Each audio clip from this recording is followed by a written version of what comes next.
इस प्रायिकता के लिए अगले क्रम में अपन प्रश्नावली शुरू कर रहे हैं। तो प्रश्नावली जो अपनी 18.1 है, वैसे 18वीं प्रश्नावली है, इसमें अपन शुरू के क्वेश्चन ले रहे हैं। जैसे क्वेश्चन नंबर 1, एक पासे को फेंकने पर 4 से बड़ा अंक आने की प्रायिकता ज्ञात कीजिए। तो सबसे पहले हम इसमें प्रयोग लिखेंगे कि एक पासे को फेंकने पर, ये प्रयोग हो गया। सबसे पहले निकालेंगे कुल संभावित परिणाम। तो देखो, एक पासे को फेंका गया है, इसलिए समुच्चय बनेगा, 6 परिणाम होंगे इसमें, यानी अनुकूल संभावित परिणाम जो है वो 6 आएंगे। अब जो प्रश्न पूछा जाता है उसका अनुकूल परिणाम निकालेंगे। तो देखो, प्रश्न पूछा गया है 4 से बड़ा अंक आने की प्रायिकता, 4 से बड़ा अंक। तो अपन यहां लिखेंगे 4 से बड़ा अंक आने का अनुकूल परिणाम। तो देखिए, 4 से बड़ा अंक जो है, 4 से बड़ा अंक, इसमें 4 शामिल नहीं है, 4 से बड़े अंक होंगे 5 और 6। तो अब पहले तो अपन समुच्चय में लिख देते हैं 5 और 6, काउंट करेंगे तो ये अवयव होंगे 2। तो अनुकूल परिणाम 2 हो गया, संभावित परिणाम 6 हो गए। इसलिए अपन लिखेंगे 4 से बड़ा अंक आने की प्रायिकता। अनुकूल परिणाम 2 है, संभावित परिणाम 6 है। काटेंगे तो 2 से 1 बार कटेगा और ये 6 3 बार कटेगा, तो ये आ गया 1/3। ऐसे अब इसका दूसरा क्वेश्चन है। दूसरे क्वेश्चन में है, एक सिक्के को 2 बार उछाला जाता है। एक सिक्का है, उसको 2 बार उछाल रहे हैं। कल भी मैंने बताया था, एक सिक्के को 2 बार उछाल लो या 2 सिक्कों को 1 बार उछालो, एक ही बात है। दोनों बार, आगे प्रश्न पूछा है, दोनों बार चित आने की प्रायिकता। तो देखिए, सबसे पहले अपन प्रश्न लिखते हैं। प्रयोग इसमें दिया है, एक सिक्के को 2 बार उछालने पर कुल संभावित परिणाम। तो कुल संभावित परिणाम, इसमें सिक्के को 2 बार उछाला है, तो मैं वापस बता देता हूं। एक बार उछालेंगे ST आएगा, दोबारा उछालेंगे ST आएगा, और जब इसका समुच्चय बनाएंगे तो H का संबंध H के साथ HH होगा, फिर H का संबंध T के साथ तो ST होगा, T का संबंध H के साथ तो TH, और फिर TT। अपन डायरेक्ट भी लिख सकते हैं, 1 2 3 4 हो गए इसके। तो कुल संभावित परिणाम हमारा आ गया 4। अब इसमें प्रश्न पूछा गया है, दोनों बार चित आने की प्रायिकता। दोनों बार चित आना चाहिए, यहाँ पट भी आ सकता है प्रश्न में। तो अपन निकालेंगे अनुकूल परिणाम, दोनों बार चित आने का अनुकूल परिणाम। देखिए, दोनों बार चित आना चाहिए, तो इधर देखना, दोनों बार चित इसमें है, इसमें 1 बार है, इसमें 1 बार है, इसमें है ही नहीं। इसका मतलब दोनों बार चित आने के लिए ये अवयव काम में आएगा, ये संबंध काम में आएगा। तो ये जोड़ा केवल 1 बार बना हुआ है, इसका मतलब अनुकूल परिणाम 1 हो गया। इसलिए दोनों बार चित आने की प्रायिकता जो है वो हो जाएगी अनुकूल परिणाम 1 और संभावित परिणाम 4। तो 1/4 इसकी प्रायिकता बनेगी। ऐसे ही अब अपन लेते हैं तीसरा क्वेश्चन। तो इसका जो क्वेश्चन नंबर 3 है, इसमें दिया है 1 से 17 तक की प्राकृत संख्याओं में से एक संख्या का यादृच्छिक यानी स्वतंत्र रूप से चयन किया जाता है। प्रायिकता ज्ञात कीजिए कि वह एक अभाज्य संख्या है, अभाज्य संख्या का प्रश्न पूछा है और इसमें लिमिट दे रखी 1 से 17 प्राकृत संख्या। तो अपन इस प्रश्न के लिए लिख सकते हैं कुल संभावित परिणाम। तो कुल संभावित परिणाम जो है वो 1 से 17 तक प्राकृत संख्या होगी। तो इसे ऐसे लिख सकते हैं 1 2 3 डॉट डॉट लगा करके आगे लिख देते हैं 17, यानी कुल संभावित परिणाम हो गए 17। अब इसमें एक संख्या का चयन किया जाता है और उसके लिए प्रश्न है कि वह एक अभाज्य संख्या हो, अभाज्य संख्या। तो अनुकूल परिणाम निकालते हैं, अभाज्य संख्या होने का अनुकूल परिणाम।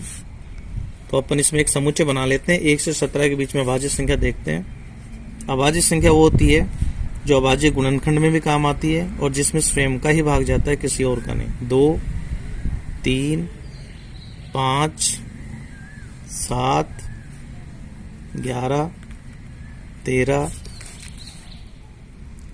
14 नहीं आएगा, 15 नहीं आएगा, 16 नहीं आएगा, फिर आएगा 17। इनको काउंट करने से बनेंगे 1 2 3 4 5 6 7। ये 7 अंक होंगे अनुकूल परिणाम में। इसलिए अभाज्य संख्या होने की प्रायिकता, तो ये हो जाएगी अनुकूल परिणाम 7, कुल संभावित परिणाम 17। तो प्रायिकता इसकी हो गई 7/17। इस प्रकार ये क्वेश्चन कर सकते हैं अपन। ऐसे इसमें अब क्वेश्चन नंबर 4 है और वो है एक सिक्के के लगातार 3 उछालों में, यानी एक सिक्के को अपन 3 बार उछालते हैं तो चित या पट आने की प्रायिकता पूछिए, वो भी एकांतरतः, एकांतर क्रम में आनी चाहिए। चित या पट एकांतर क्रम में होना चाहिए। तो यहां अपन इस प्रयोग को लिखेंगे, एक सिक्के को 3 बार उछालने पर कुल संभावित परिणाम। देखिए पहले मैं इसको समझा चुका हूं इसलिए मैं इसको डायरेक्ट लिख रहा हूं। सिक्के को 3 बार उछालने से 2 को 3 बार गुणा करने से कुल संभावित परिणाम आते हैं 8। अब इसमें जो प्रश्न पूछा गया है उसका मैं सीधा अनुकूल परिणाम लिख रहा हूं, एकांतरतः चित या पट आने की प्रायिकता। तो यहां अपन लिखेंगे एकांतरतः चित या पट आने का अनुकूल परिणाम। यदि अपन इसका समुच्चय लिखें तो एकांतर क्रम होगा, 3 बार उछाला गया है, इसका मतलब जैसे H T H ये होना चाहिए, H आ गया फिर T फिर H। और दूसरा हो सकता है यदि वो T से शुरू हो तो T H T। इसके अलावा ऐसा कोई क्रम और नहीं आता इसमें। इसका मतलब इसके परिणाम हो गए, अनुकूल परिणाम हो गए 2। इसलिए इसकी जो प्रायिकता है वो हो जाएगी अनुकूल परिणाम 2 बटे संभावित परिणाम 8। तो 2 एकम 2, 2 चौकी 8। तो इसकी प्रायिकता हो गई 1/4। इस प्रकार अपन ये क्वेश्चन कर सकते हैं। 5वां क्वेश्चन इसका बाद में लेंगे, इससे पहले 6वां ले लेते हैं। क्वेश्चन नंबर 6 इसमें दिया है। ये देखो मैंने बताया था कार्य के होने की प्रायिकता और नहीं होने की प्रायिकता, यानी पूरक सिद्धांत है ये, या प्रायिकता सिद्धांत से अपन कर सकते हैं। तो इसमें दिया है यदि PA, इसका मान दिया हुआ है 0.65 और हमें A नहीं का मतलब होता है PA बार, ये ज्ञात करना है।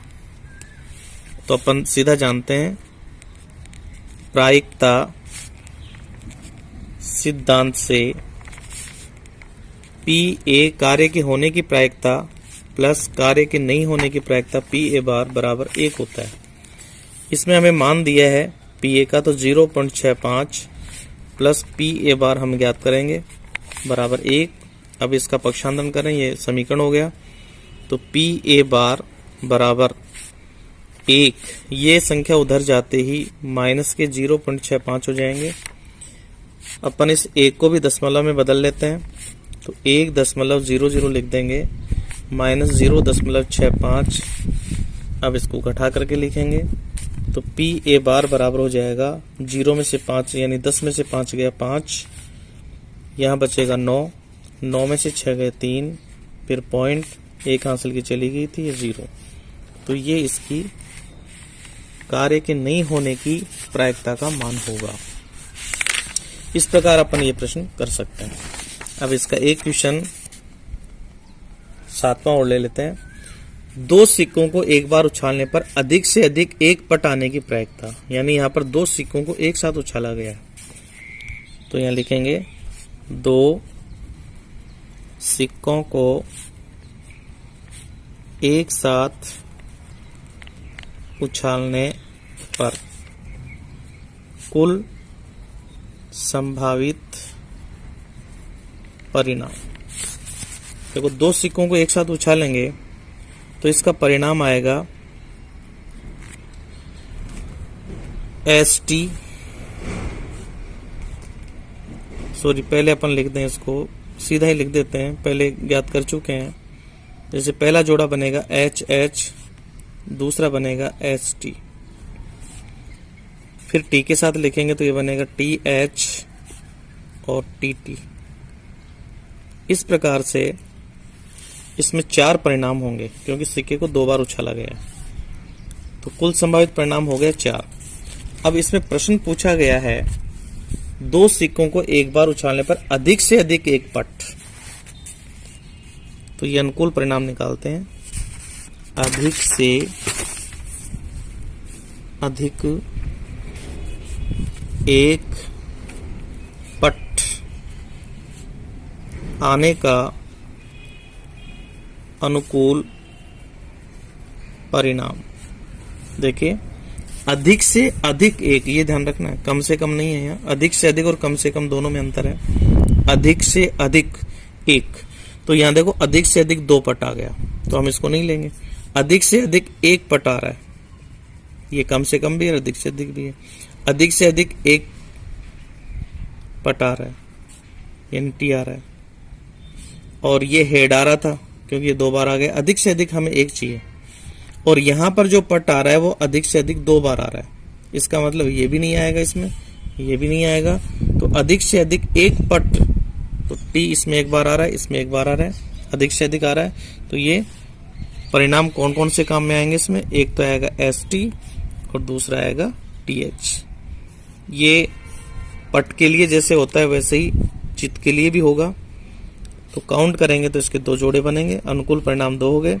इसलिए अधिक से अधिक एक पट आने की जो प्रायिकता है वो हो जाएगी 2/4, काटेंगे तो ये बनेगा 1/2। इस प्रकार अपन ये प्रश्न कर सकते हैं। अगले वीडियो में जो शेष क्वेश्चन है वो लेंगे, और अगर आपको पिछला कोई वीडियो देखना हो तो आप इसमें डिस्क्रिप्शन में मैंने दे दिया है, उसमें आप देख लें।